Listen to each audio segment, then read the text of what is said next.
notre invité Jacques Raven qui publie Le Triomphe des Ténèbres, évidemment, avec Giacometti aux éditions Lattès. Et on le disait il y a quelques instants avec toute l'équipe, Ariel Wiesman.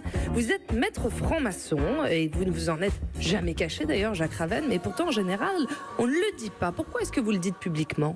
Alors d'abord, les francs-maçons ne sont pas une société secrète. Ce sont des gens discrets, ce qui n'est pas tout à fait la même chose. Ah oui, et deuxièmement, il n'est absolument pas interdit, contrairement à une légende, de dire qu'on est franc-maçon. Une fois que vous l'êtes, vous pouvez le dire autant de fois que vous le voulez, ça ne cause aucun souci. C'est bien vu dans votre confrérie ? Ce qui ne nous est pas permis, c'est de dire que quelqu'un l'est. C'est-à-dire qu'on ne dévoile pas quelqu'un sur son engagement dans cette fraternité.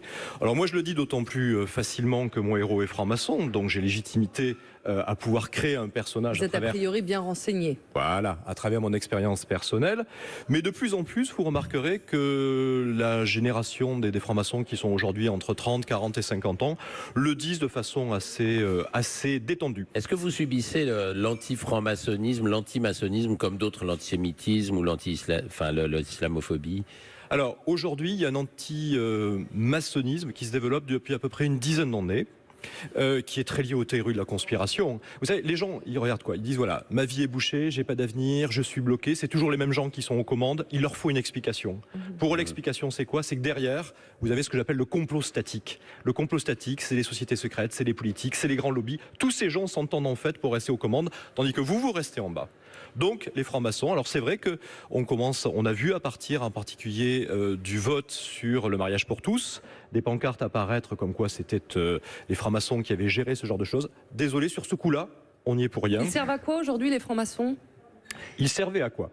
Parce qu'ils ont joué un très grand rôle. Voilà, ils ont vraiment joué un très grand rôle jusque dans les années 80 pour faire évoluer les mœurs. Je pense effectivement à l'avortement, je pense à la pilule. Mais depuis cette époque-là, on est beaucoup plus dans des réflexions à plus longue portée. Aujourd'hui, ce sur quoi on travaille, très honnêtement, la question de la fin de vie. La question de l'euthanasie, parce que c'est une. Vous travaillez directement avec le gouvernement actuel ? Non, nous ne travaillons pas avec le gouvernement actuel. Nous avons des loges dans lesquelles les gens réfléchissent. Nous faisons ensuite une synthèse. Il y a un certain nombre de courroies de distribution dans la société française qui sont par exemple les parlementaires.